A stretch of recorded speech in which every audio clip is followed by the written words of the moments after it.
Yo, come on in. Y'all know what time it is. Pop up style on y'all. Got some topics to talk about.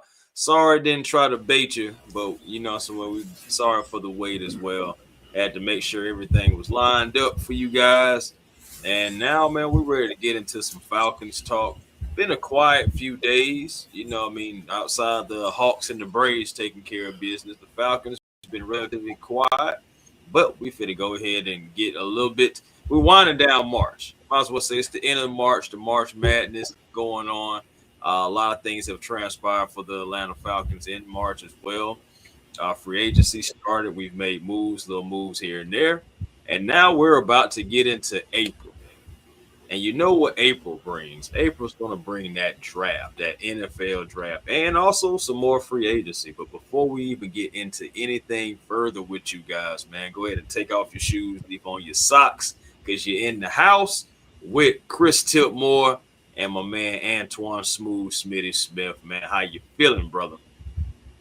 Hey, man, I'm a little under the weather still, but you know how I do, man. I got to do it for my boys and my girls, man. I got to tough it on that.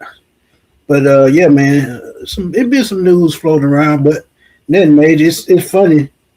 The Falcons not, no news from them, but we still running our mouth. That shit crazy. But, yeah, we going to run our mouth regardless, man. But like I said, I'm going to tough it out for y'all like I always do, man. But for me and my boy A1, man, y'all going to drop them super chats while the show go to A1 Forever or Smitty Sports Machine. Drop them super chats. Don't care if it's $2. That's a candy bar. I can do that. Hey, man, not an old candy bar. Yes, man, indeed. Make sure y'all. Hey, man, I love Snickers, so chill out. Hey, ain't nothing wrong. Hey, man, do your thing. Do your thing. Hey, man. Do your thing, man. Y'all do the right thing and go ahead and hit that like button on A1 Forever and, of course, on Smooth Smitty's page, man. That helps us get out there. As far as in that algorithm, it's so tough to get out there in that algorithm. So one thing about it, if you can just help us out in that regard, and like Smitty said with the super chats, man, we're gonna still persevere and push through this. Can I say something else right quick? Oh no, go ahead. Shout out to y'all, man. I put out a mailbag today. I just dropped it. Shout out to y'all taking that time out y'all schedule to drop them questions. It was a hell of a question, man. So for y'all that drop questions, I got answers for y'all, man. So y'all going over to the page and check out the mailbag. Check out the mailbag after we, do this. Wait till we get finished with the live. And go over to the Sports Machine and check out the mailbag. But go ahead, Chris. Oh, you know what time it is now. Time to say what's up to the people that fuel the show. You guys, the chat, man. So, Silk Legacy, what's happening? Saying, what's up, Smitty and Chris? Yeet! Get some. Now, guy TJ, man, what's going on? Saying, what it do? That boy Fly, what's happening? Kiera, how you doing? Cool as Drake. How you feeling, family? How you feeling? Who else we got in the chat tonight, man? Tay Hall in the chat. RB in the chat. Holding it down in the Las Vegas Strip. Hey, man, one quick question. Go ahead. You on the strip with the strippers, or you just on the strip chilling? I just want to know. I'm a nosy motherfucker. I just want to know. If you on the strip with the strippers, let your boy know, man. Send me a plane ticket. Oh yeah, man. They giving when I get well, send me a plane ticket. Yeah, they hitting you with the get wells as well. Kendrick, what's going on? Appreciate y'all. 9-7, what's happening? Yeah, hope you feel better, man. Yeah, man. Smitty get well, man. Out here with this pollen and all that nastiness out there. I ain't gonna lie to you, Smitty. I feel for every person that got allergies and all that stuff out there. That's one thing God was like, yeah, I ain't gonna get that to you. Bro, true story. Saturday when I was walking down the street or up the street, pollen started blowing with the winging. That shit went up my nose, boy. I almost couldn't down breathe. I just turned around and brought my ass on back to the house. I said, man, fuck that. Hey, no, make you do And you. you do it. Hey, RB, hey, I'm getting up there too, man. I'll be 47 in July, man. I know how you feel. Trust me, I'm too old for that too, but it's just fun and giggles. It's just fun and giggles. Yeah, man. But talk about fun and giggles, man. It was a article that came out today, and I ain't gonna lie to you, Smitty. It definitely made me giggle at the fact that Kirk Cousins is still being talked about in 2026 Why? after the time that he got cut. Why? Man, Why? hey man, your guess is as good as mine, brother. Your guess is as good as mine. And my goodness, but yes, it was an article that came out earlier. I'm about to see if I can pull that guy on up. See if I can pull that guy on up for everybody. Yeah, E Mac, I did. I gotta wear a mask, man. But I'm gonna be honest with you, man. I don't like masks no more because I got so tired of wearing them on the dialysis machine. It just turned me all the way off, man. And I get it. It's for my health, but I just rather just stay my ass in the house and watch TV or do something else to the sun or whatever. But go ahead, Chris. Nah, fact, I get it. I get it. So let's pull up this article right here, shall we? Pull it up right where we need it to be. All right, so it's saying right here. During an appearance on the Rich Eisen show, Tom Pelissero said that the Pittsburgh Steelers called the Atlanta Falcons during the 2025 offseason, but the Falcons weren't interested in trading Cousins at the time. And of course, why would we be interested in trading Cousins at the time? But Kirk Cousins is the one, and I know that they called him last year. The Falcons didn't want to trade him at the time, didn't want to engage in trade talks, but now Kirk Cousins is free. Cousins could potentially be an option to pivot away from Aaron Rodgers now that he is free. And saying it is unclear why. Hold on, before you go to that last part. Go ahead. I just got one question. I think what are they going to pay any of that damn contract? I just want to know. I highly doubt it. I really feel like it was going to be a no, sir. Or if it was, it might have been bare minimum. You got to think about it. One way how the rich stay rich is they penny pinch and, make sure that other people paying more so of the share than what they are. So it's like, NFL rich would be the Steelers technically saying, yeah, we want Kirk. We'll give you we'll give you 2 draft picks for him. Oh, no. We ain't taking on none of the contract. You still paying that. We'll take on maybe like 5% of it or something. I don't know. But we're giving you 2 draft picks. So you really should I get that part. But if you're going to take on some of the contract, at least take on half of it. Give them a reason to want to get rid of him. And don't get me wrong, it turned out for the best because he ended up suffering a knee injury. And Kirk Cousins, having to start the last half of it, the last quarter of the season. So it all worked out for the best, but go ahead. Yeah, it definitely did. Here go the Steelers. Y'all should have had a half a mind not to pay him that money. But anyway, moving on with the story. You tried it. Moving on with the story. It's go unclear. ahead. It's unclear why the Falcons wouldn't have been willing to trade Kirk Cousins. It's unclear why the Falcons wouldn't have been willing to trade Kirk Cousins. The team, I think you know the answer to that. I think you know the answer to that. The team had already committed to starting Michael Penix Jr. at quarterback, and Cousins was making more money than any other player on the roster at the time. Pause. Do you hear how fucking retarded that is? Bro, as heck. Kirk Cousins, a backup quarterback, was making any more than anybody on the roster.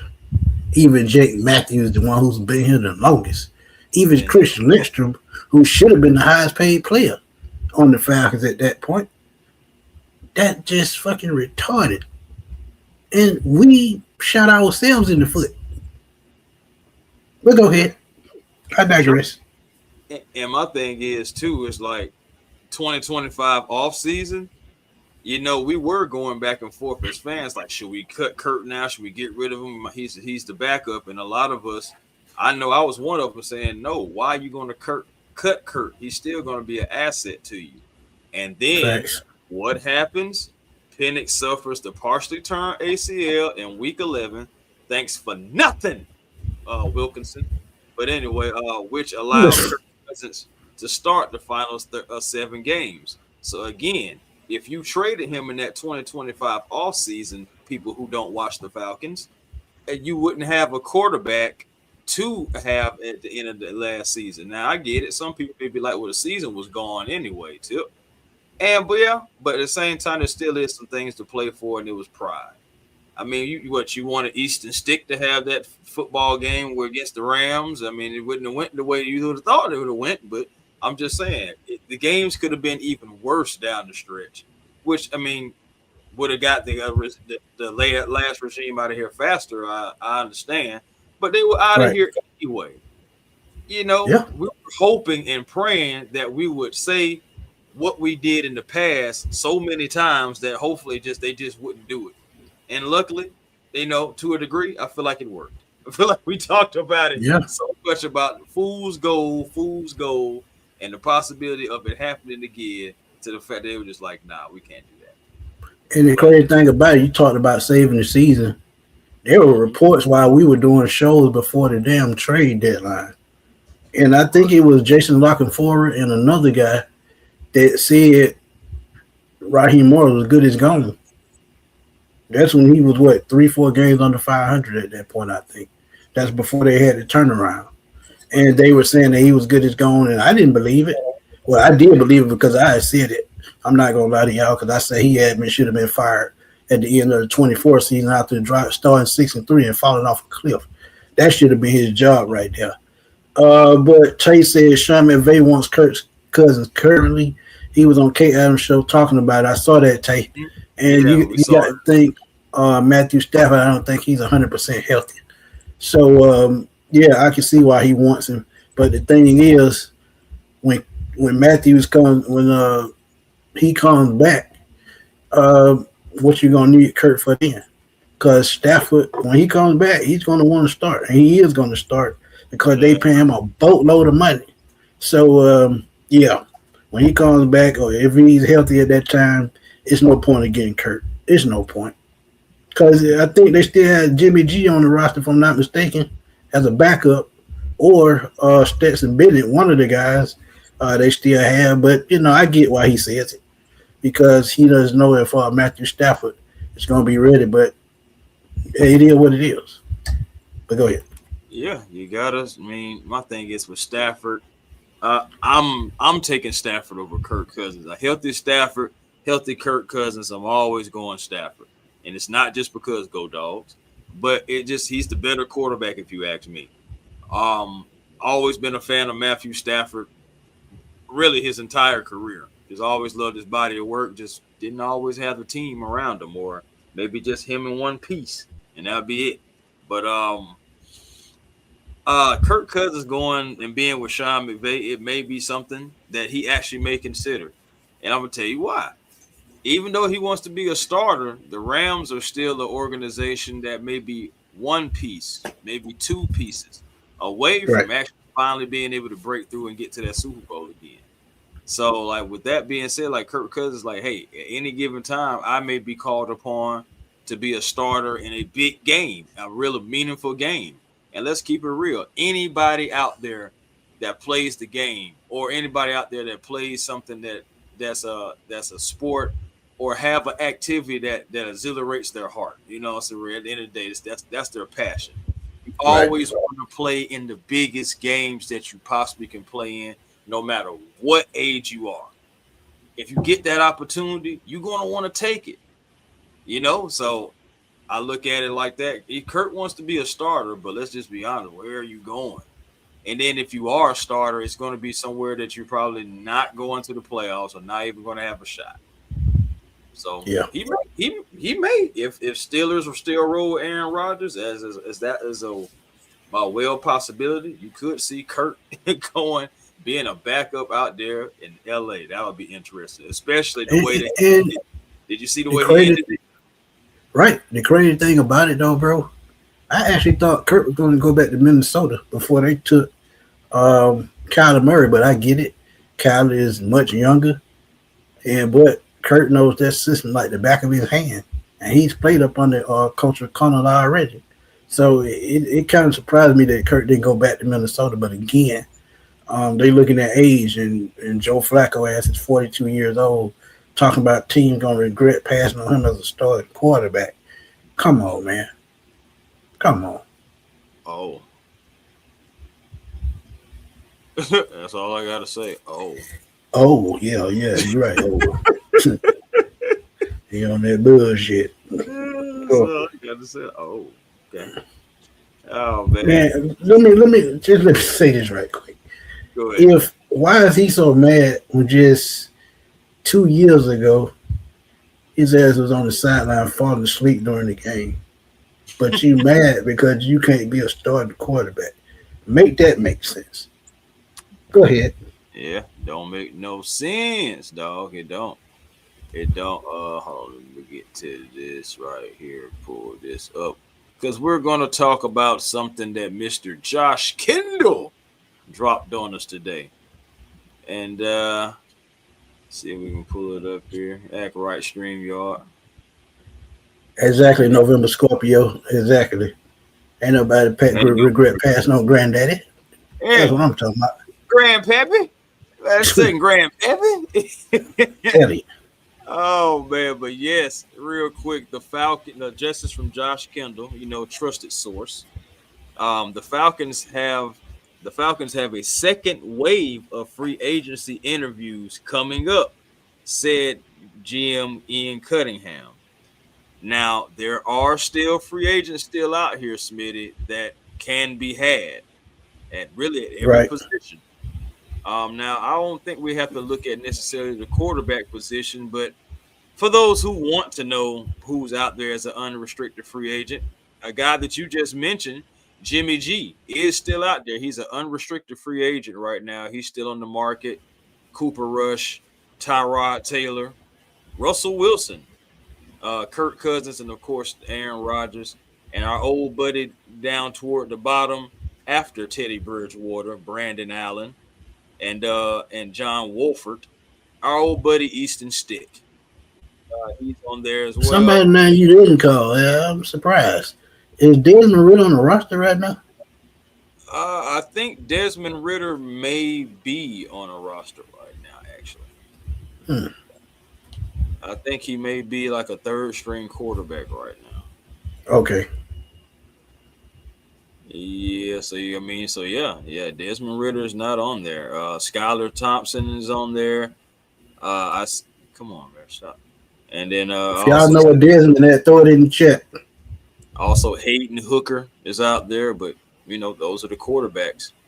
Running back, I believe we already satisfied that with the Brian Robinson Jr. signing that I absolutely still love. Was really campaigning for that, and I'm glad that they went ahead and took care of that. There still are some other capable backs out there if you wanted to go grab a veteran and stuff, but I don't know, Smitty, what you think? You think we grab another running back? You're looking at, I think Carlos Washington Jr. is still on the roster, if I'm not mistaken. You look at Brian Robinson, Tyler Goodson. I don't think they bring in another running back. If they do, it'll be an undrafted free agent or a late round pick. But as far as free agency, I don't see them bringing in another running back. Yeah, it really doesn't make any sense to me neither. Just wanted to get your opinion about that. But here's something that you always really got to look at.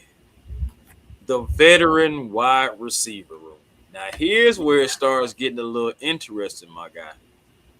Now, notable names, 32 years of age, coming off an injury, Tyreek Hill. Georgia native. He's still out there. You got Stephon Diggs out there who is about to turn 33. Pause. Tyreek Hill and Tua Tagovailoa played together in Miami, so that's why it's something to keep an eye on. But at the same time, I don't think he's going to want chump change. That may be the only downfall. But See, go ahead. but the thing is, man, you don't know what Tyreek is going to be like. The main thing that Tyreek, Agreed. even though he was a fifth round pick, uh, Tyreek Hill used to be a running back. That's the thing about it too. Like I don't know if Yep. a lot of people know that, but before he was just this speedster receiver, so he had to work on all that. So speed is his game, but is he going to like with that knee and the ACL getting twisted up and all that stuff like that? Are you going to be the same speed guy? And then you're getting older as well. You're 32 now. Somewhere within the season, you'll turn 33. I know you said he's not going to want to play for chump change, but yeah, I agree, not chump change, but you can't be asking for like top dollar anywhere near it. I think reasonable contract for Tyreek. The market value is still 15 million.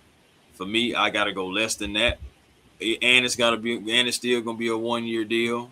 Prove it if I'm going Tyreek. But like I said, Georgia native, Tua's here as well. There are things that could work out for Tyreek if he did want to come to Atlanta, be a veteran receiver, get a couple snaps, kind of do. I don't want to call it the Odell Beckham thing because after Cleveland, it just seemed like tour after tour for him. But you never know. You may have to start going in that type of route. Like I said, you got Stephon Diggs out here. You got Debo Samuel. Actually, still got Debo Samuel out there. Just turned 30. It's Curtis. kind of surprising that he ain't got signed yet, but then again, you Yes. got to think about him having weight issues the last couple of years, and he's been a little bit disruptive in the locker room. So it really not a surprise he hadn't got signed. But talent wise, a guy that can play running back and wide receiver, it's kind of surprising a little bit with Debo Samuel. But go ahead. Well, shoot, man. You think about it, a guy that is young is the youngest name that I've said so far. Curtis Samuel is out there. That's actually right in our range. Actually, How 1.7. does he know? Curtis Samuel will be 30 this year. He's 29 years and 6 months. So Okay, so he'll be right around time season start. He'll be turning 30. right. Okay, so if Juwan you look Jennings at is out there too. Curtis Samuel, him and Debo Samuel are one and the same. But I think Curtis Samuel fits the mold of a slot receiver a little bit more than a running back, but he can play both positions. But go ahead. Yeah, Debo, man, he just reminds me of just a football player. He's probably like one of your best football players, but it doesn't mean he's your best wide receiver to a degree either. Billy Mills, I actually did see that. Matt Corral throwing to John Ross. And if y'all don't know who John Ross is, oh, he a former top 10 pick for the Cincinnati Bengals. Had 4.2 speed, but couldn't stay healthy. But now he's in the UFL, and I think that's where he's going to be. He should have went to the UFL. I'm sorry, the CFL, because I feel like he could have played up there. But go ahead. facts. Said dead. Eric, boy, you got me. He said Desmond Ritter is currently in the trash can. Got my. Say he played for Green Bay. 6'7", say he played for Green Bay. All right, cool. So I can see it. Tay said, you think they bring in Tyreek Hill with the current James Pierce situation going on? That'll be two players with cases. That's a good point. It's a good point. But I think with Tyreek, I think Hill's a more of a little bit. Yeah, it's still domestic. So yeah, that's a good point. Yeah. So yeah, I don't see it. I don't know if it's as serious as James Pierce, but domestic is domestic, right? Right. Once you get that title on it, it's just like a stain. Yeah. But let's get into a price range because again, a market value for like Juwan Jennings is 22, Debo 15, Tyreek still 15, a lower 15, but still 15. Stephon Diggs 13. Even Keenan Allen is on this list, and they got him at about 6'7". Okay, so it's one name that you still haven't thrown out there, Okay. and that's the one that flew over the cuckoo's nest. Running out, what is it? What is his value right now? Well, I think he's still under contract, to be honest. So it would be one of those things where you have to make. Oh, I thought they had cut him already. I'm sorry. I thought he Nah, was cut already, but not go yet. ahead. Yeah, I can't. because they would have to eat some cap. Oh, they're gonna have to do that either way. Yeah. His cap number higher than Cousins, if I'm not mistaken, because he's at about 30 million. Yeah, it's up there. But wide receivers out there, it's like I said, it's a lot of different veterans out there. To be honest, as I'm looking at this list, it's even all the way down to guys like DeAndre Hopkins and stuff like that. But I wouldn't even touch none of these guys, to be honest, man. I'd go ahead and get me something in the draft. Yeah, that's exactly what I do. I get some in the draft because, like I said, Keenan Allen, he's about to be 34. Same thing for D Hop, Tyler Lockett, all Sterling Shepard, all those guys, man. So Brandon Cooks, you know what I'm saying, all those guys. So it's just like at the end of the day, if you want to bring in one of those veteran guys, I mean you can, because a lot of those guys that I'm naming, they are affordable as around, like I said, like the Sterling Shepards and all that. But with this second wave that Josh Kendall is saying that the Falcons are going to go around, I gotta think and believe they're going to at least talk to some veterans, especially look at the offensive line as well. Offensive line, there's still some guys out there for that too. Agreed. Let's see what this market value looking like though. Ooh. Yeah, Eric Debo do have a good little bit of wear and tear. I agree. Oh, this is why the offensive line is really significant. I don't have it pulled up, but I did see it that Caleb McGarry is coming along in his recovery, but it doesn't sound like that he is ahead of schedule or anything. It sounds like there's you gotta think, man. He dealt with that injury for about 4 or 5 years before he actually even got it considered getting it, having surgery on it. So there's no telling how bad it got before he decided to get surgery. So he's got to recover from the time that he put wear and tear on it while it was hurt. So it was crazy, but sometimes these things happen. But tasted Tyler Decker, the OT from the Lions, I'll take him, look at him even at 33. But you got to remember, Jake is 34 and McGarry is 31, so it wouldn't be a problem. Offensive lineman can play to their 40. Look at what's the guy that's on Amazon right now? Playing for the Rams. He's about 40 right now. No, he's 40. I'm 40. What's his name? Well, am I thinking about Winkle or Wayne, right? Or something? Who we thinking about? No, he's on Amazon Prime right now. He played for the Rams. I can't think of his name. You know what I'm talking about. Yeah, I know what you're saying. Yeah, I know what you're talking about. I can't think of his name. But yeah, he played till he was like 38. So lineman played for a long time. I mean, you look at Jawan Taylor. His name is out there too. Former Kansas City Chief. He's still out there, I believe, right now. Let's see, available. Yeah, he's still out there right now. It's a couple guys, Jonah Williams, Andre Whitworth. Thank you, Mitty Mills. Appreciate it. Andre Whitworth. Yeah, I knew it was with something also. I couldn't remember. But yeah, man. Yeah, you got some left tackles out there, some right tackles, a couple of guards. I think you're okay at guard. Really on both sides. You got Bergeron, you got Lindstrom. Right. There's actually some behind the scenes talk about are the Falcons going to pay Bergeron moving forward. And I think they should. Yeah, I guess we're gonna get an indication. We'll know when the draft rolls around. Yeah, absolutely.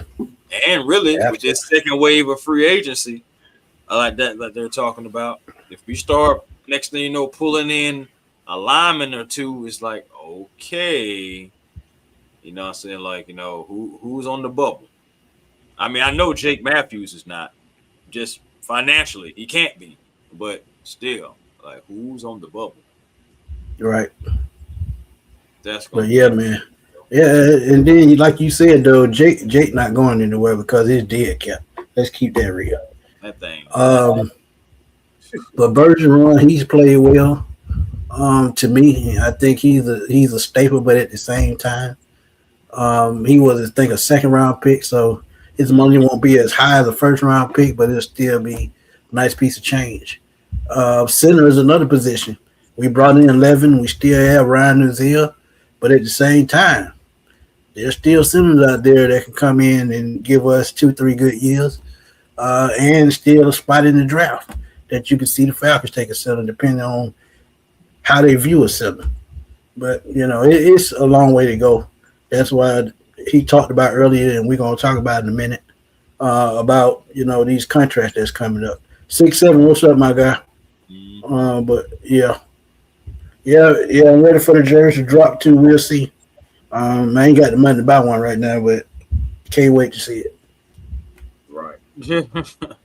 Nah, for real. Another thing too, man. A guy that's been bouncing around. Defense. He's a defensive tackle. He's 35 years old, but old Autry, Danico Autry. I know he is. Oh boy, that's a good one. Yeah, that's a good one right now. Crazy that he was undrafted in 2014, and still out there doing what he do, man. Still out there getting it. So ain't nothing wrong with that, but I think he's one of those. To me, he's an undersized lineman. He plays defensive tackle, but to me, he's more of a 3-4 end. He would fit what we do, but I don't think we have a spot for him. We're looking for space eaters, and I don't think he fits that mold. And then plus, if he was 25 years, not 25. If he was 10 years younger and being 20, he would be 25 then, and he would be making more money anyway because the youth. He would be fine at 30 though. He'd be fine at 30. Yeah, speaking of 30. But again, like I say, man, those defensive linemen and offensive linemen, they play forever. I remember Ted Washington. Shout out to him, man. He follows me on Facebook. He was 38, I think, when he finally retired. And he was like 6'2", 6'3", about 340 pounds. The back part of his career. So, I mean, they play forever. Solomon, what's up, my guy?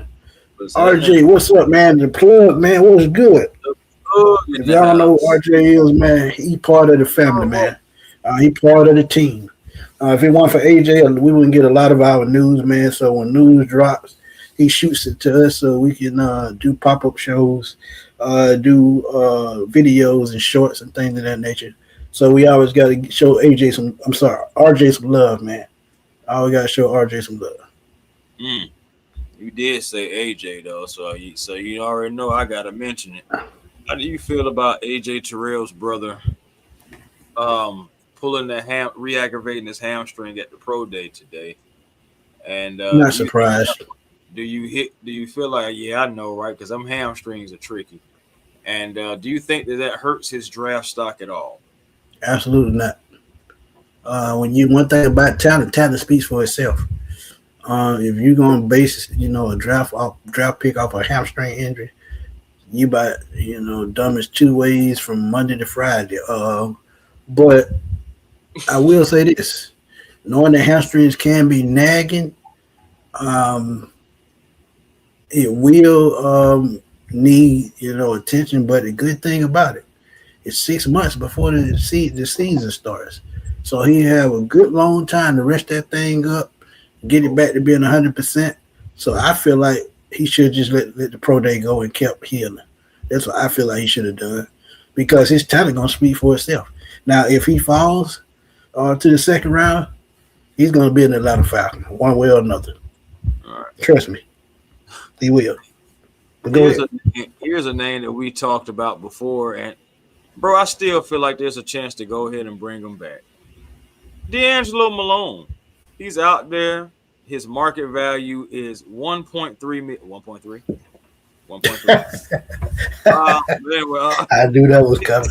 His market value is 1.3 mil, man. I feel like, man, why not? Special teams, he was good there, and he still got that speed to try to get after the quarterback. Yeah, if I'm the Falcons and like I said, this second wave is about to start, man, go ahead and bring back D'Angelo Malone. What could it hurt? D'Angelo Malone is still 26 years of age. He'll be 27 this year. Agreed.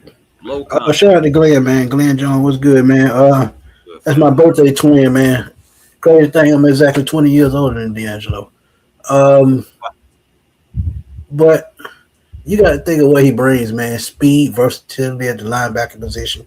And he's one of the best special teams players in the league, not just on the Falcons, in the league. So if you have a special teams problem, which I feel like that's why they brought a lot of these veterans in to fix the special teams, I think you got to think about it, if especially if he comes back running for another interview. Because if they having second waves of interviews, I guarantee you he's going to be part of that process. Mm-hmm.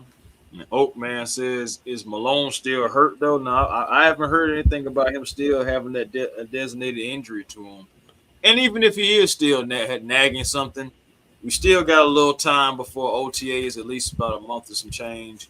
About May, June, somewhere in that area, right? Yeah, about May. So you got that, and then you're also going to have training camp. You got to have time to be able to heal up, and then plus, it's not like a whole lot is going to be asked of you immediately, but at least you know what to do because you've been here. So, like, I mean, again, familiarity, I wouldn't be mad at it. I never was mad at D'Angelo. I just felt like he got some opportunities, and then he wouldn't get opportunities, and then there's times to where like he was using the pass rush, and really you think about it, his wheels were starting to try to turn, and then all of a sudden that game against Washington happened with the penalty. Remember the penalty happened, and D'Angelo Malone got the penalty. I feel like ever since then he really like fell out of favor. But let's be real, Chris. That's the coaching staff fault. Yeah. If you don't give him enough reps to where he's comfortable in the scheme and the defense to where he fits, and he, running with this a certain team, you're gonna see mistakes like that. And we can say, well, he a veteran, he should know. No, you need reps, just like quarterback need reps, defensive player need reps in the scheme to know that they can play with certain people. I mean, he's gonna play with the second string players or the third string, but at the same time, when he gets a chance with the starters, he's got to know exactly what to do, where to line up, where to go, which gaps to shoot. He's got to know all of that. So things like that, that's just normal. Yes, man. Avion Terrell, man, said could be a Falcon. We'll see, man. You never know. If he drop, I don't see him dropping that far because he still is a talent now. No, he's still the top 20 talent to me because I got him going in the top 20 somewhere. I say the 15 to 20 range, somewhere in there. Probably 12 to 20. Who knows? Besides, D'Angelo should have never been put in pass coverage, point blank, period. Mm-hmm. But that's facts.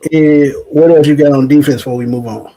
Oh, shoot! No, you can pull that up. You can definitely pull that up. Yeah, because we got questions already, so we're gonna answer while we talk about it. Mm-hmm.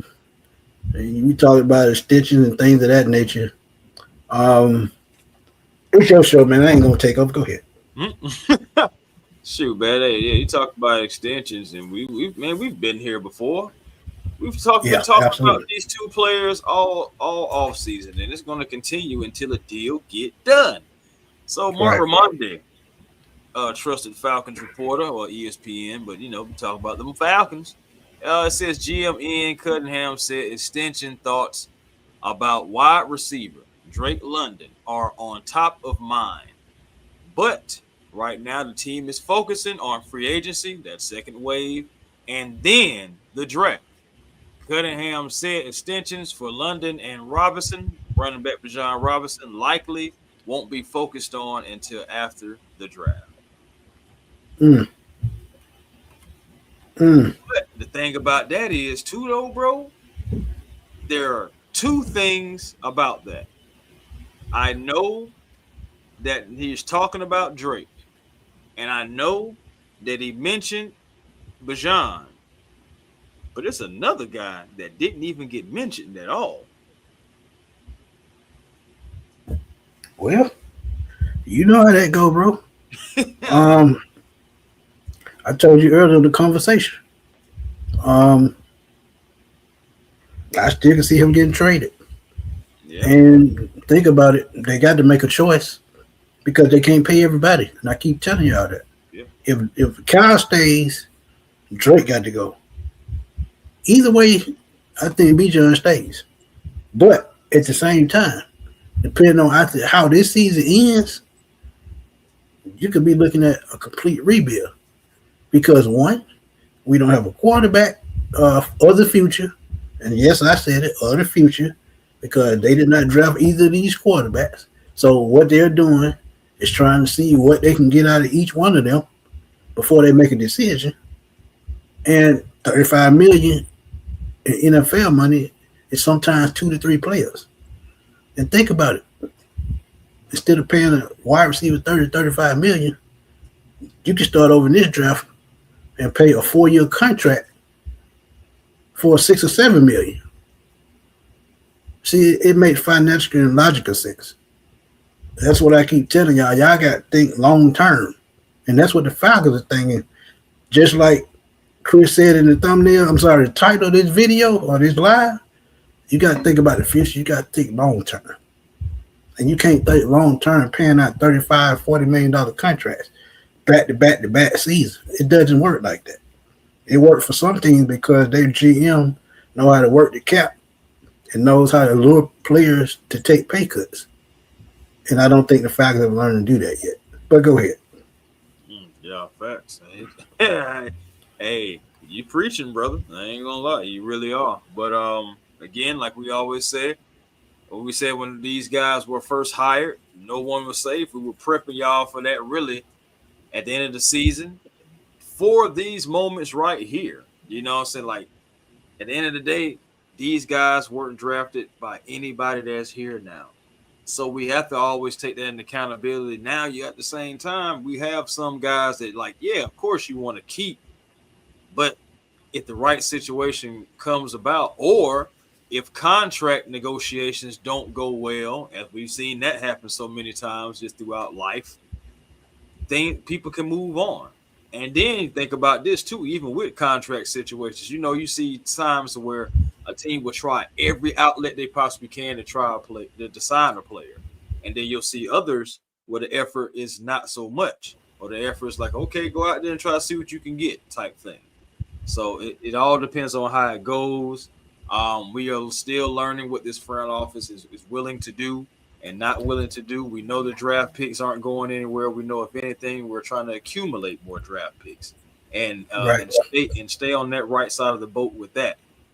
But guys, I just cannot see us, especially with the restructures and the fact that guys down the line have to be paid on defense.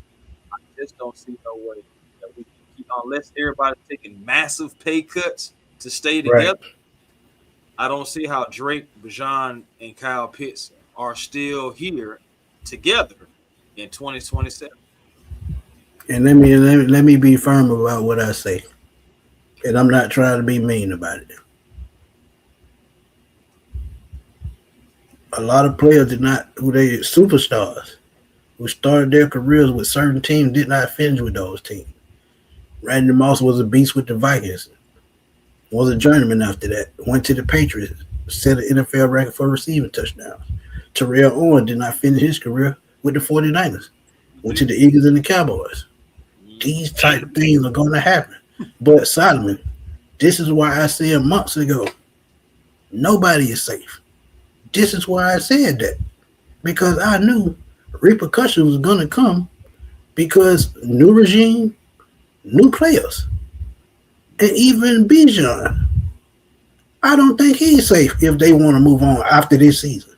Because what's the use of paying a $25 million running back when you still don't have a quarterback in place?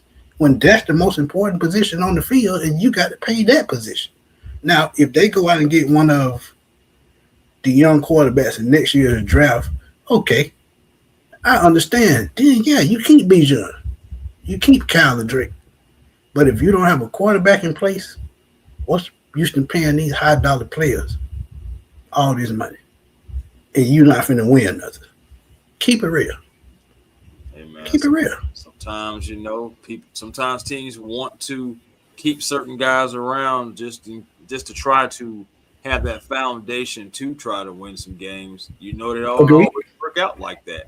Agreed. Or sell tickets. Let's keep it real. Or sell tickets. Yeah, sell tickets because you got to keep butts in the seat. At the end of the day, it's fun. We love it, but sports is still a business. And my thing is, it's open for business 24/7. So at the end of the day, man, you got like we've been talking about the entire summer, really, or springtime and everything so far. No one is safe. Anybody can be moved.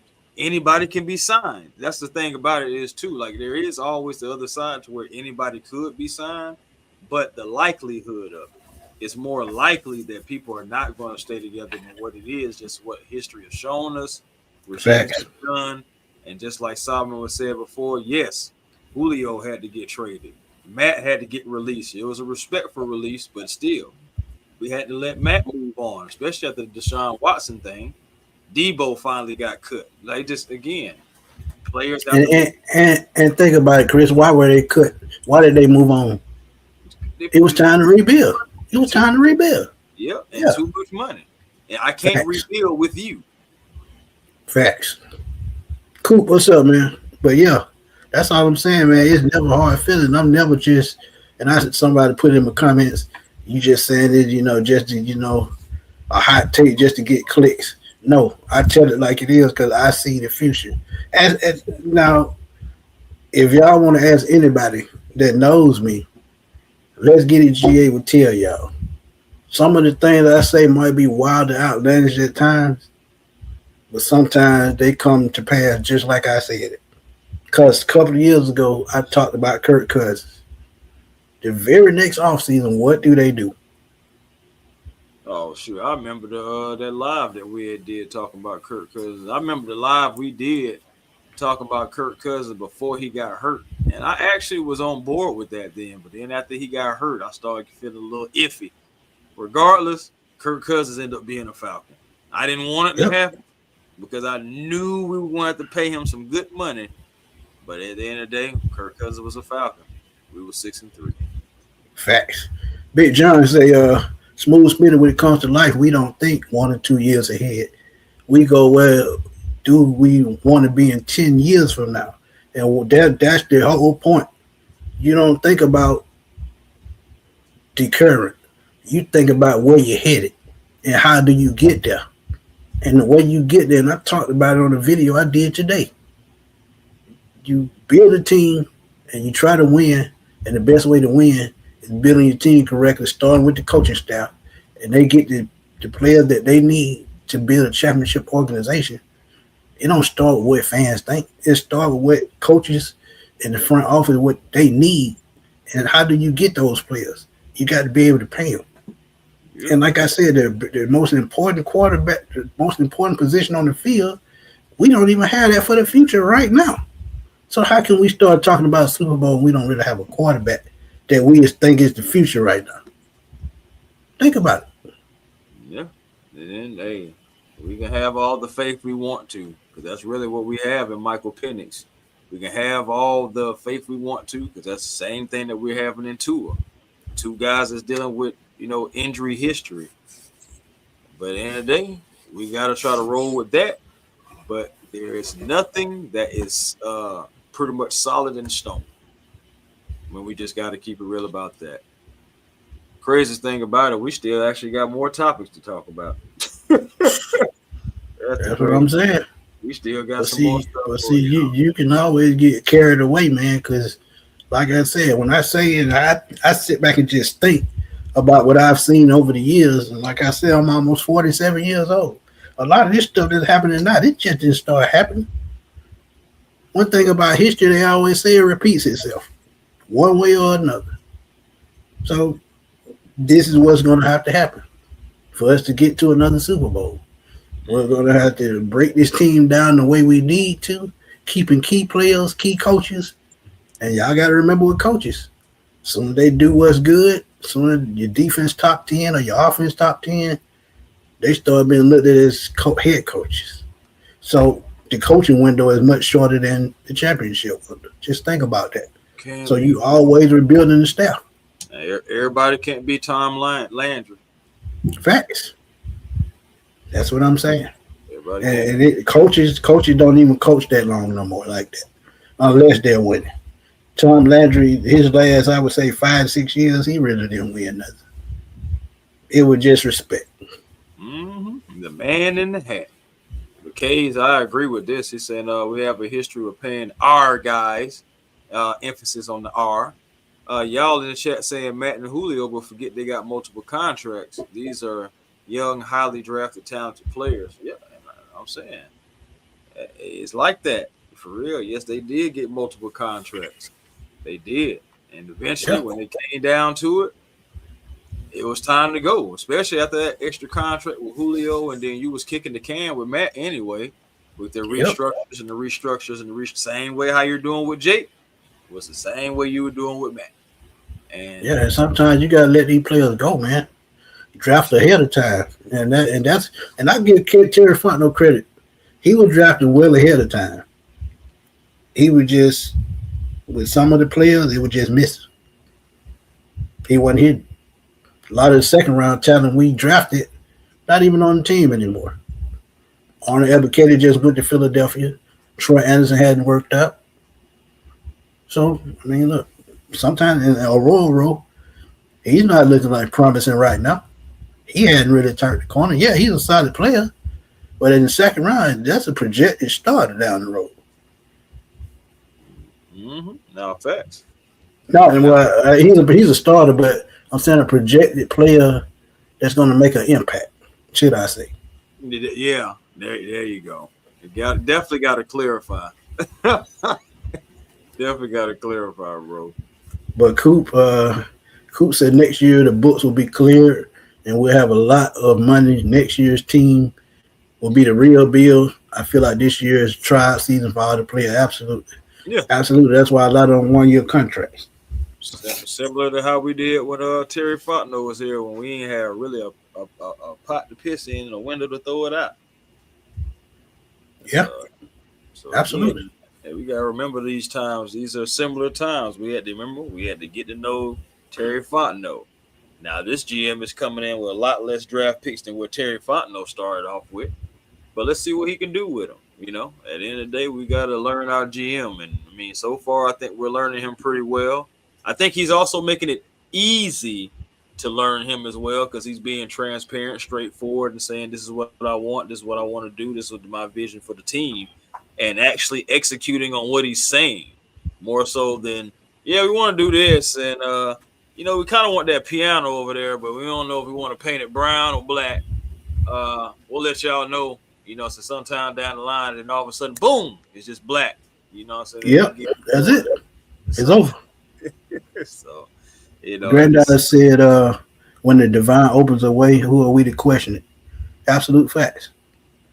Absolute facts. Love it. That's absolute facts, man. My next thing that I have for us, we've been talking about Matty Ice. Shoot, man, let's just let Matty Ice talk. Why don't we? You know, I got something right here for you, and we're talking uniforms right here because the uniforms actually are supposed to drop on Thursday. Keep an eye out. You know what I'm saying? Trying to get those uniforms, but yes, I want y'all just to hear like Matt's so corporate now. Matt's so corporate now. We're gonna listen. This is Miss Kay Adams. Always does great work, and she's asking Matt Ryan about his preference here, about the jerseys and whatnot, and we're going to get into that, and I'm going to play that for you guys. New uniforms, yeah. Thursday. This is the kind of stuff we care about on the Up and Adam show. No. Did they run the designs by you? No, these designs were long. No? They were.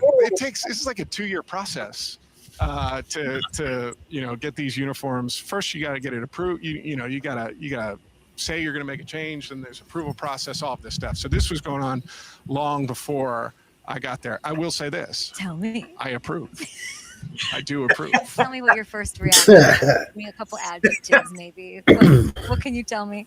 Before they yank you with a shepherd's hook for giving me the nitty gritty.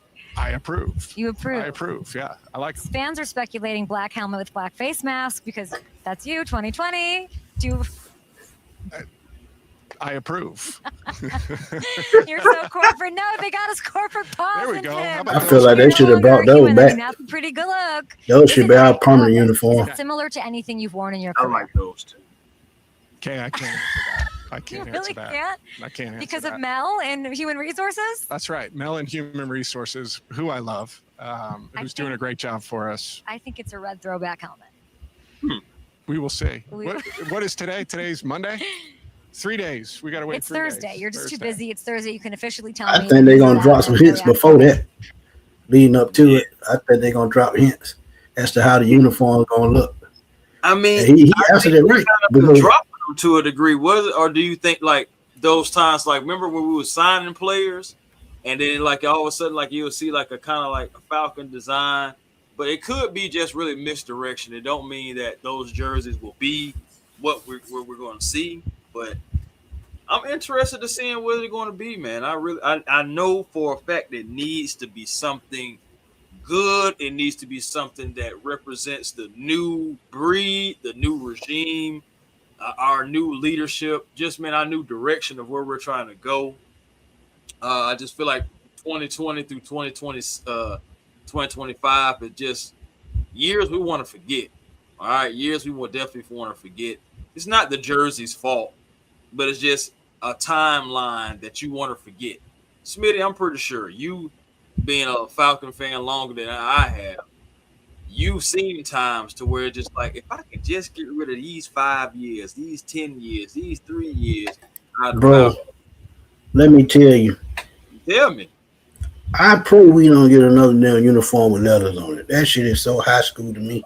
I just can't stand it. I see, like you said, I'm from the old school. When I started watching in the late 80s, right around the time Dion got drafted, that white and red uniform is what I know. And I actually got to get that out of the Fanatic shop too. But go back to tradition. If you remember, they started in the black uniform in the inception in '66. They won about, I'd say, 5 to 6 years, maybe 7, and they switched over to red uniforms. And that red uniform lasted all the way up to 1990 when they went to back in black. Now, that was a reveal that I love, because going from a red uniform and gray pants to a black helmet, black uniform and gray pants, it was just a sign of a new era in Atlanta.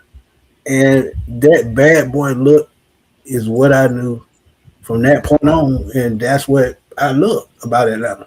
Was the uniform, and Dion, the person that wore the uniform, he signified that, along with Jerry Glanville. So, and that was the inception of the Dirty Birds. So that's what I know. So I feel like they should get back, I'm going to say it, back to basics with the uniform. Yeah, I know the red is what we're used to, but let's keep it black. Let's keep it plain and simple as like the old school. Something, and look at the Steelers, the Packers, and these teams, they haven't changed a thing about their uniform. So I feel like the Falcons shouldn't have either. Get back to what fans know. That's all I'm saying. Get back to something polarizing. Facts. Yeah, for sure. Nah, I ain't gonna lie. I would love the silver pants. I will actually the red jerseys with the silver pants and the red helmets. I'm open to that.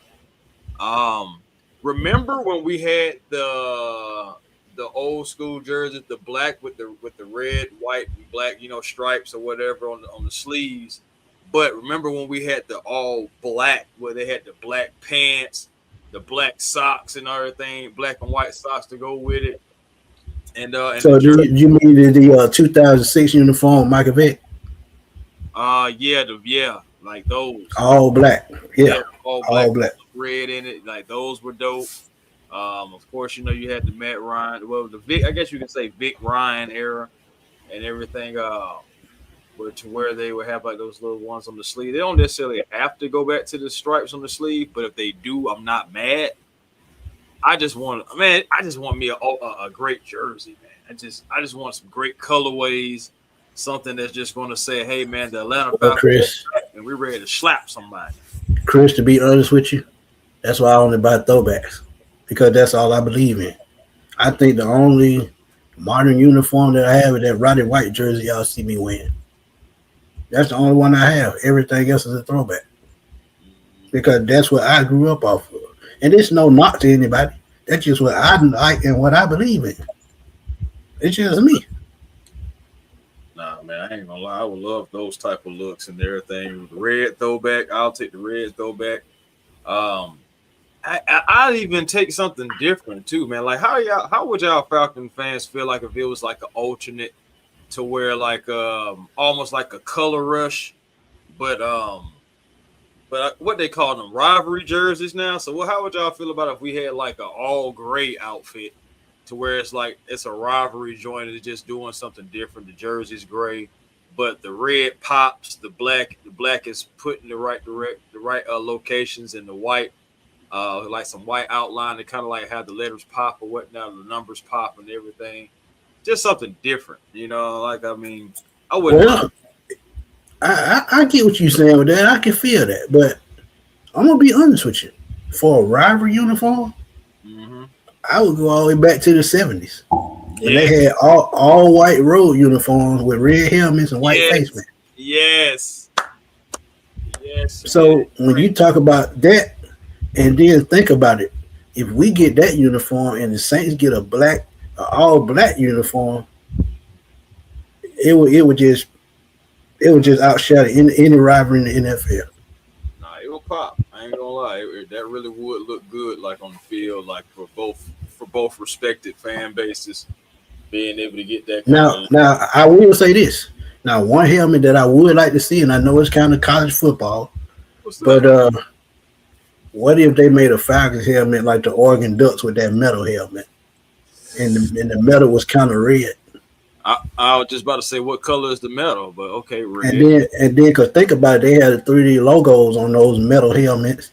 Because Mississippi State had it, Oregon had it, Washington had it, even when Penix was there. So what if they have a 3D logo of a Falcon on a metallic red helmet with an all white uniform? I would love to see something like that. That would definitely be different. Hey, man. Now it would definitely be different. I'm talking about I wouldn't want to, if they did do something like that, I wouldn't want to see that all the time. But definitely, like I guess if you want to do like an alternate. But saying it's just a rivalry uniform. They'll only wear it once or twice. Right. Eric, he said he want the 80s jerseys, red helmet, red helmet, red jersey, and gray pants. And what he's talking about is that Deion. If you go to Deion Sanders, type in Deion Sanders Falcon, you will see that uniform exactly what he's talking about. Thank you for the donation, Eric. Truly appreciate it. He said, that's what I grew up off of. That's what I'm telling him, Eric. That's that what logo, I back to. That logo you got on your avatar, that's what I grew up off of. Yep. I want to go back to that exact helmet right there with the red jerseys, with the gray pants. Yes, I wouldn't mind having that look again. Again, I wouldn't mind having that all black look that we had, like I said, with the Vic jerseys. And I know Matt Ryan had a little bit of that too, but mostly Vic.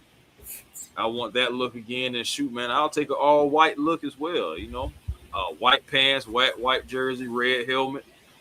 You know what I'm saying? Look, bro, I wouldn't even be mad at the red color rush if they brought them back. No. Those were kind of dope. Yeah, those are pretty cool. I ain't gonna lie to you. I ain't have a problem with that at all. The only problem I did have is the fact that I wasn't able to get one of them jerseys, man. Them jerseys sold out so fast, and I'm sick of you, and each and every one of you that got one. Which one? Which one you said? The Color Rush, the red one.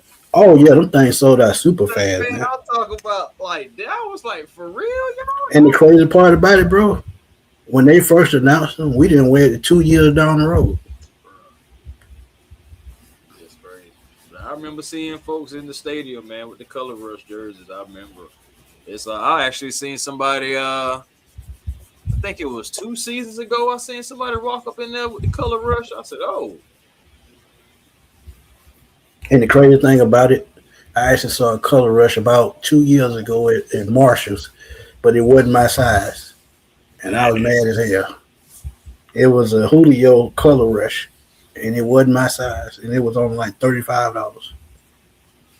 Ah, I see here. Well, I'm gonna let you. Well, yeah, okay, we just got that. Smitty, Grand Rosa said, Smitty and Chris. Sometimes we see teams change the jersey's color and logo to get a new identity, but for the Falcons, it's defined that culture. It's not. It was not broken, so it didn't need fixing. Timeless. Agreed. 200% correct. And Agreed. that's what I'm saying. That's why I said earlier. You talk about Pittsburgh, Green Bay, Dallas Cowboys. Even the Eagles went back to their Kelly Green uniforms eventually. Chicago, same unit. When things are trademarked and put into place, and this is what fans know these teams for, you just let it be. Don't change it. Now, newer teams, I get it. Panthers, Jaguars, they consider newer teams as well. But you talking about teams been around since the 60s, leave them like that. Leave them be. Seahawks came in 76. Buccaneers came in 76. Right. They still really part of the new school too. But Yeah. I'm talking about 60 and before that, leave it like it is. But go ahead. Now I was about to say, but think about it. Even with the Seahawks, they still got the same logo. They just gave it a facelift. So I mean, even with them, they didn't like necessarily change it. They just kind of like gave it a facelift, and I actually They like just, that. all they did was change the numbers. That's it. That's it. They Really. just, they just upgraded the font. That's it. But the black and gold, it still look the same. Right. The Aints, they still got that ugly little thing you think of a dingo. But it's still there. I mean, they used to have the toilet, or at least that's funny that they look like a toilet. But anyway, You so stupid. see, CJ Coop, it's you. You are part of the problem, sir. You and that Tay Hall. uh, The both of They- yous. they Both of tripping. Them boys said they got that color rush, man. I'm talking them things sold out so fast, man. I made my head spin. I couldn't believe it. Facts. Kenny Davis said the graphic guard design of gray jersey, black pants, and black helmet. As in home alternate, the helmet had a red and black or white stripes. All right. Mm. I heard the Falcon will go back to black helmets with black face masks as primary helmet. We're going to see. I'm just happy we getting rid of the Atlanta jersey. Me too. But did the helmet from that era? I didn't like that damn gold. That silver face mask either. That was ugly. That didn't work in Tampa. So how the hell it was gonna work in Atlanta? See, sometimes they just overthink. And they came out and said that personified the city, gave and I guess that what the gradient meant. I guess that was supposed to be part of the skyline, but at the same time, just let things be like they're gonna be, man. Just let it be original and old school, and leave it like that. Now, if you want to throw in those red helmets with the white face mask from time to time, I can see that. But let us just wear the 1966 black uniforms permanently with the helmet. Just let it be. Let it be. You stupid. Let Don't start that shit. Oh, my bad, man. Y'all seen White Man Can't You Jump. on that bullshit. I like that. Hey, I got something special for you before we Go close. ahead. Go ahead. Something special for you because man, we fool with y'all. I know it's getting close to 11, but let's go ahead and just roll out one last thing that was talked about today with old Matty Ice. Miss Kay Adams back at it again. And we were talking about QB1. Let's hear what he got to say about QB1, shall we? Let's see. Oh Lord, I knew that was coming. Go ahead. Yeah, man. Let's see what he got to say about QB1. How's he looking? One target day. How is it? I mean, the answer is you never know. I mean, that's me putting my former player hat on. Is that he Deflection. he has hit every checkpoint along the way up until this point, but you just don't know until they're out there playing. You don't know if something's going to come up. I will say this about Michael: he's done everything the right way. He's been in the building. His rehab, his attention to detail during the rehab has been excellent. Mindset, attitude, like all of those things have been really, really good. And he's really mature. He's a really mature human that has a good perspective on, how to get the best out of himself day to day. So I've been impressed with him. How's he using you as a resource? That's what he said to me on the show. That's all I remember is him being like, I showed him the Instagram post. I was scared to show it to him. I don't know how we'd react to that. He nailed it, accountable. And then he said, Matt Ryan, I'm going to use him as a resource. So tell me about that. Yeah, I mean, he's been great. He's come in up to my office, and chat, just talking about, how would you lay out the off season? At what times would you push to throw? And, if you were rehab something coming back, would you spend time around the doctor in LA? Would you have people come out? Like different things like that, are things that I've gone through in my career. I think also talking about new coaching staff coming in. It's the first time, he's had to do that in his career. And I've had to do that at different times. And so it's like, how do you get out in front of things? How do you get up to speed as fast as possible? So sharing, with him some of the things that I had done in the past, but, also like reaffirming to him that like, you can do what works for you. Like how I operated, how it worked for me. Yeah. I can share with you what I did, but it's only a reference point, right? You got to figure out ways for yourself to make it work within how you learn and how you operate. And so sharing with him that's okay, right? Like it can be different. Yeah. And you guys are operating a little differently, which I love. And then you guys have a quarterback competition. And I'm thinking Kevin comes in and he's got you as a resource. And I don't know, how would you describe that dynamic? Is it like teammates? Or is it going to be like a final make your case? Like how do you collaboratively or not collaboratively figure that out? I think you let the play, you let the play speak for itself. That is the one thing I think from my position and my space, the thing I'll never lose is the player's mindset. Clearly, I love that. Yeah. And I think that's why I'm here, is to provide that lens and that thought process, as decisions are being made. So I kind of view it as let the play speak for itself. Absolutely wonderful, Matty. Nice. Absolutely. That's what it's about, man. I mean, Matt has some really good answers right there. We knew that he still has that player mindset anyway. And yes, that is another reason why he is here as our president of football, because he is relatable. He can relate to what every player is going through. And you can know that because he was a quarterback. He was the general, the head of the table, whatever name you want to give him. You know what I'm saying? The guy that went out there and surveyed the field and made plays happen. So at the end of the day, and then you pair him with the GM that was a former offensive lineman. Yeah, I understand he didn't make it to the NFL level, but he's been in the trenches, period. You know what I'm saying? So, and like Todd McClure said when he was on the show with us, you like some guys that want to build through the trenches and build back. And to build back, so you have Ian, you have Matt. You also hear that he was, giving Penix, some advice. But I think it really speaks volumes, Smitty, that he's saying that, yes, you have to go find your own way. I can give you advice, and it's almost like that mentorship. And, having people in your corner, but you do have to go find your own way. I love the fact that, we've been hearing anyway about him being mature. I already figured that and seen that, but it's a great thing to still just hear it coming from somebody who is an ultimate professional like Matt Ryan.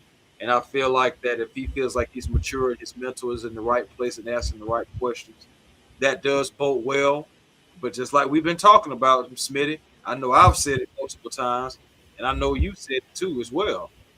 Until you really get out there on that field, going against other guys that has pure malice on their mind for you, you never really know what you're like. You never really know what it's right. Going to be. Right. And what did he just say came out his mouth?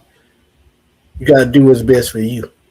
That's it. And what he said in so many words, he got to do what's best for this team.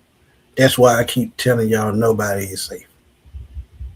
And he keep telling y'all every damn press conference when somebody asks that question. We got to do what's best for the Atlanta Falcons at the end of the day. Ain't no I in team. Ain't no we in team. It's just you got to do what's best for the logo. That's why I keep saying nobody is safe. And he keeps bringing up a great point. Michael Penix got to make a way for Michael Penix. Point blank, period. Because even when he comes back from injury, like I told y'all, if two out there cooking, his career in Atlanta might be done.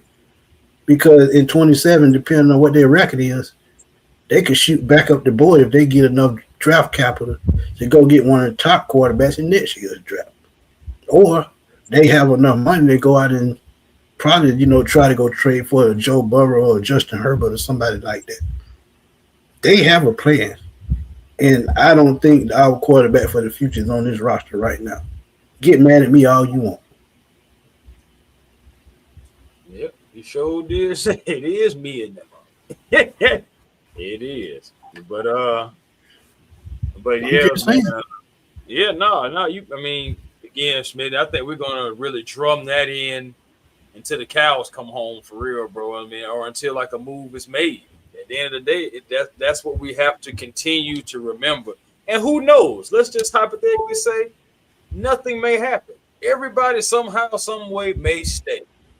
But eventually, even if the three guys that we've been mainly talking about in Robinson, Pitts, and London are all here, you better believe it's going to be something or someone on the back end, somebody's possibly, that we're going to end up losing because of it. It just happens. Yeah.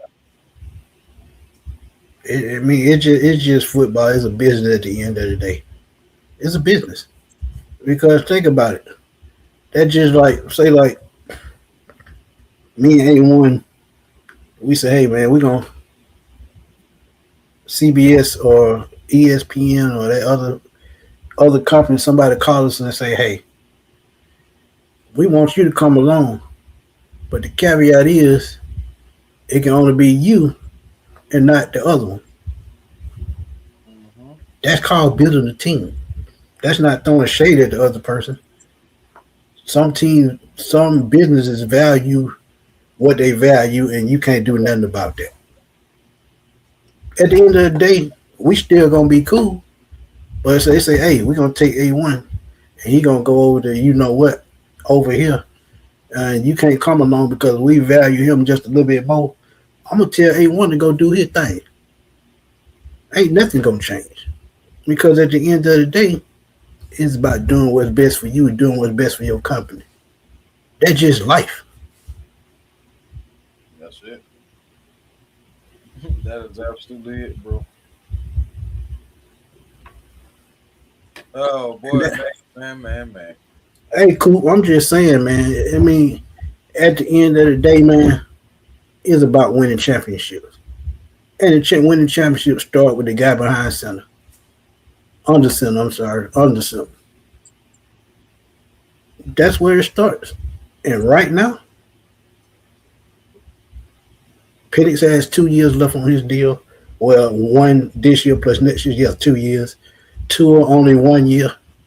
How is that a long-term outside quarterback? Just saying. Go ahead. No, facts, man, facts.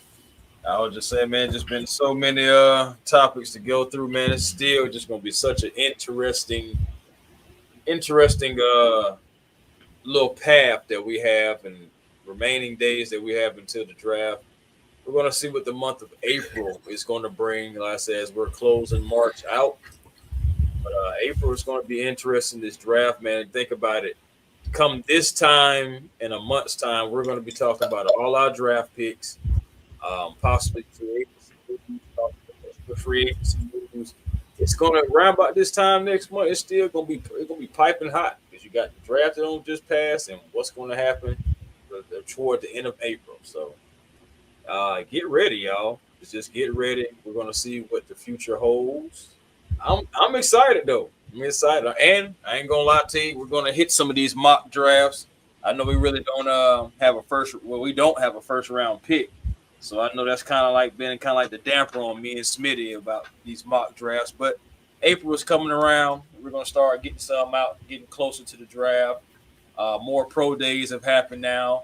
We have more information, And moving forward, we're going to continue to get more information right on up to the draft. So yeah, we're going to start piecing together some things that can possibly happen, and some trade back scenarios possibly as well, and maybe even some draft night trades. So get ready. Facts. We got some stuff. We're going to have some fun. Long way to go. Yeah. We still got a month almost, 3 weeks, 3.5 weeks. Yeah. So yeah, we got a while. No, it's about a month, about 4 weeks.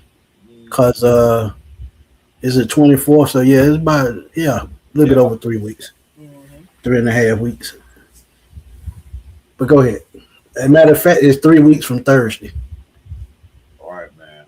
Yeah, that's what I'm saying. So just get ready, y'all, because NFL is a business, and that NFL can stand for not for long. Not necessarily saying not for long, but it could be not for long with the Falcons.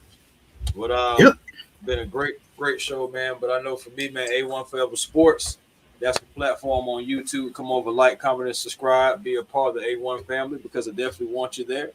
Also, catch me on the Hawks Digest as well. Shout out to them Hawks. Come. Beat them Boston Celtics tonight by 10. Yes, we got our lick back on those guys. Now, they didn't have Jason Tatum. I understand. I get it. But, hey, he's still recovering from that Achilles. That is not our fault. You play who you play. They still had Jaylen Brown out there. Luka Garza. I say him because I just can't believe the first half. He was really going off. But anyway, regardless, the Atlanta Hawks was able to win the game against Boston. Major feather in their cap, and tied the season series with Boston as well, 2-2. So that's another milestone for the Atlanta Hawks, and they move on to now being 43-33 on the season, still with a lot of big games left, but the opportunity to at least get anywhere from 47 to 48 possibly wins this year. We haven't done that since 2015, by the way. Damn. Yeah, 48 wins, 2015, I believe. Yep. Facts. The year after the 60 win team.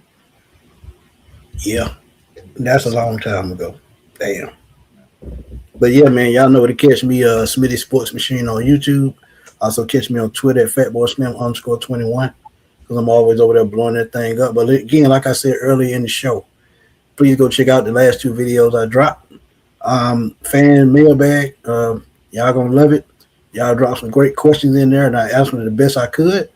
And also, what was the other one? See, I'm getting old. I can't even remember the videos I done. But Devin Moore, cornerback, out of Florida. That was also a fan question, and I answered that one the best I could. That is a target that we were looking at. He had a top 30 visit, so y'all go check out my thoughts on that. Kenny Davis, appreciate you, my guy. He said, "Good show. I'm getting hyped." So again, I'm glad he said that. So go to A1 Forever and Smitty also and hype about videos, man. And when y'all hype about videos, it pushes them through the algorithm just a little bit more. So y'all please go do that for us. But I'm gonna let everyone go to close the show off. Yeah, I got a video y'all can go hype up, man. Go hype up. It's just a little 5-minute video. It's me explaining on why Nikhil Alexander-Walker, aka Null, for the Atlanta Hawks should win the MVP. Not the MVP. No. The MVP, but the most tighten up player, the most improved. Right? But I'm just saying, he's been one of the MVPs for the Atlanta Hawks. I can't even lie. But yeah, he should be the most improved player of the year. And I give you some stats, I give you some visuals and everything. So y'all make sure y'all go check that out as well for all my Hawks fans. Make sure you guys be generational, because it's always time to be. And don't forget, find your peace today, because positive energy always creates elevation. You can also find me on Twitter at A1 Forever, Instagram A1 Forever, and the real A1 Forever on TikTok, man. As always, appreciate you guys in the chat. Guys and ladies in the chat, appreciate you as always. And we will holler at y'all next time. We got something coming up this week as well. We're planning it.